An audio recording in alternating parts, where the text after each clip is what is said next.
Hello friends, welcome to the crude oil trading latest news. Now, this crude oil trading is very important for us and for our life.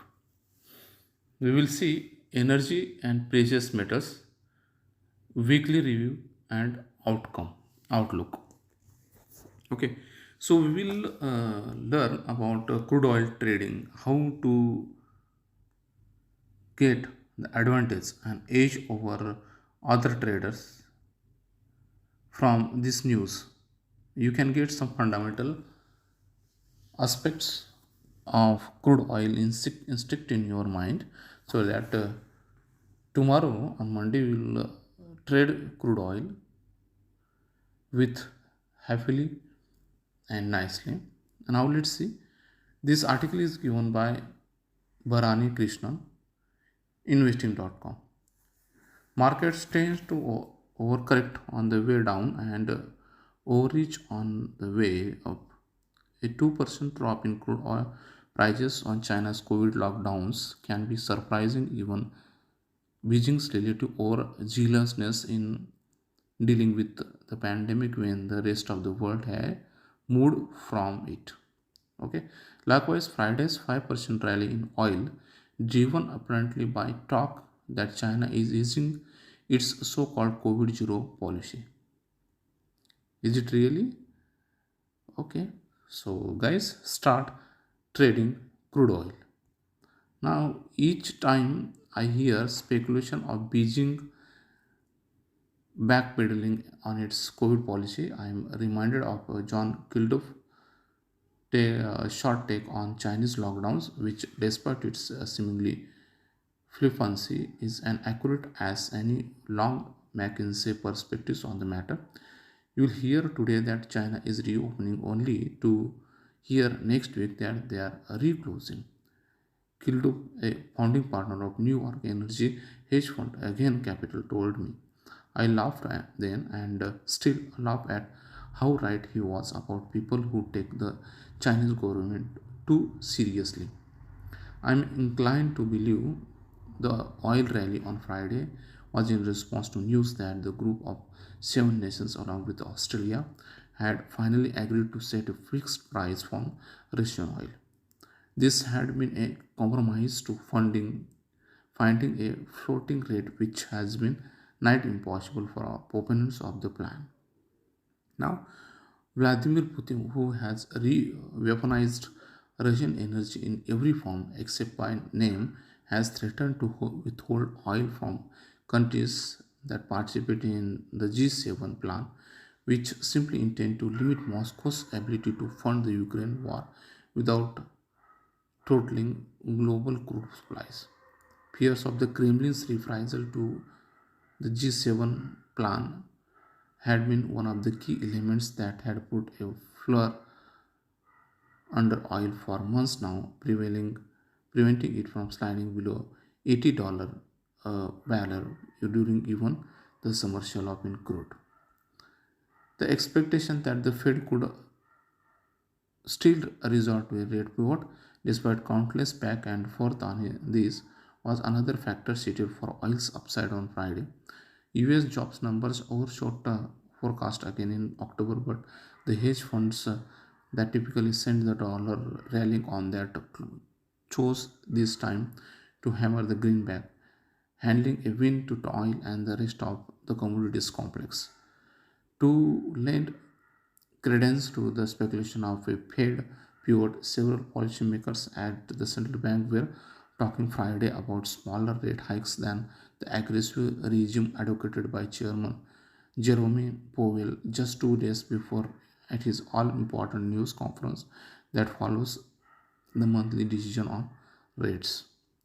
Powell told reporters on Wednesday that he thought the time was approaching for the central bank to slow down, not pause the pace its rate hikes, and that could come as early as its December or February meetings. But equally important, he stressed was the need to bring our policy stance down to a level that's sufficiently restrictive to bring inflation down to the 2% objective over the medium term. Since March, the Fed has raised interest rates 6 times in a bid to contain inflation, with the four jumbo size hikes of 75 basis points from June onwards that brought rates to a peak of 400 basis points from just 25 in March. The question is what is restrictive here.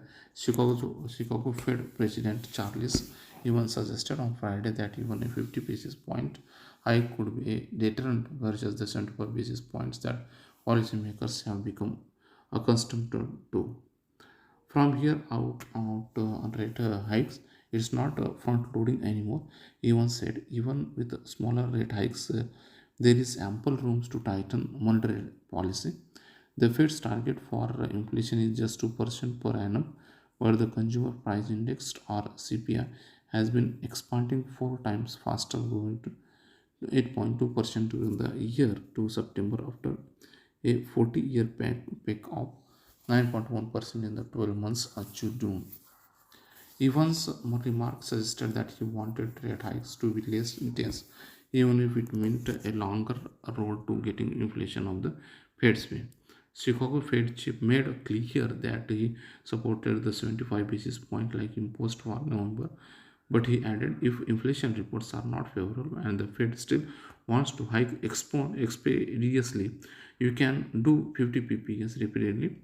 When the Fed is closer to the peak policy rate, it may reduce rate increases by 25 basis points or risks may become two-sided. At least two other Fed policymakers appear to think alike. It makes a lot of sense for the Fed to switch to smaller rate increases. Boston Fed is President Susan Collins said Friday. Tom Barkin, who heads the Richmond Fed, said slowdown was already being completed by the various decision makers at the central bank. I can credibly say that the Fed has its foot on the brake, he stated. Investors, economists, and business leaders want for you. By now that Fed's aggressive rate hikes could land the world's largest economy in its recession just 2.5 years after the last slowdown that broke out with the coronavirus pandemic in 2020. The US economy did sputter in the first 2 quarters of the year with back to back negative growth of 1.6% and 0.6% in gross domestic product that technically placed the nation in a recession. Third quarter GDP, however, came in at a resilient 2.6%, raising questions of whether another economic slowdown was likely or soft landing was possible instead. What will really bring about Fed consensus on a rate pivot is data overwhelmingly pointing to slowing inflation.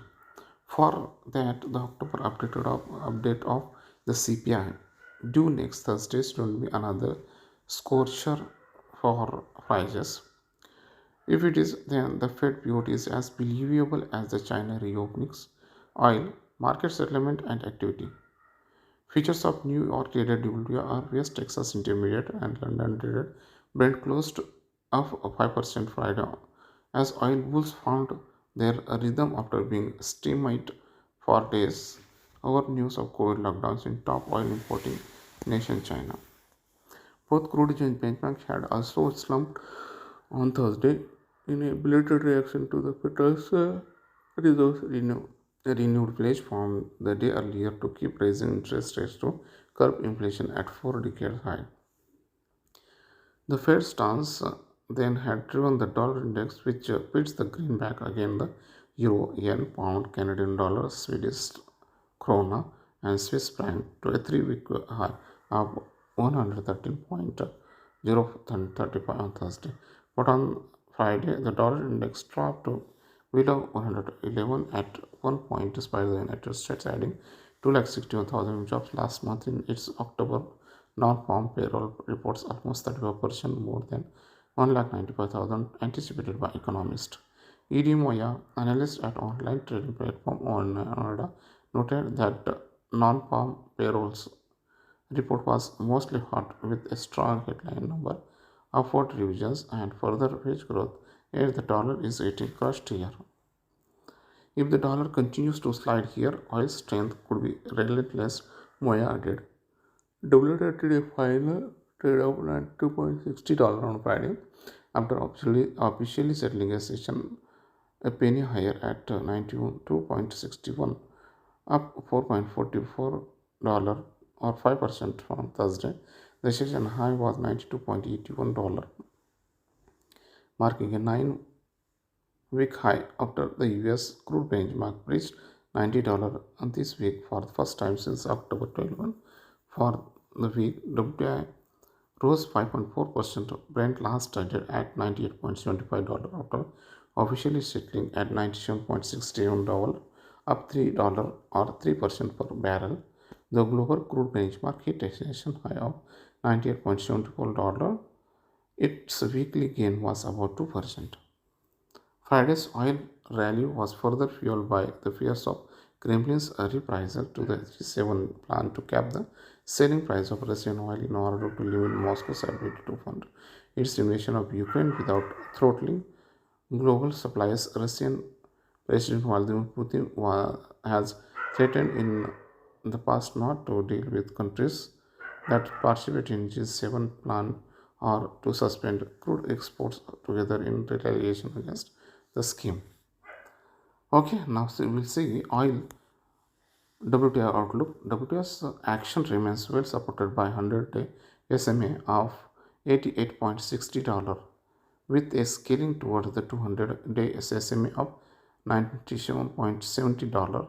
Next on Bull's agenda, skcharting.com's chief technical strategist Sunil Kumar Dixit said, referring to the simple moving average, immediate upside target or resistance for WTI could be the 50-week exponential moving average of $93.77. He added. Okay, guys, so here gold is there. I will leave this. So we are concerned only for crude oil trading latest news. Okay,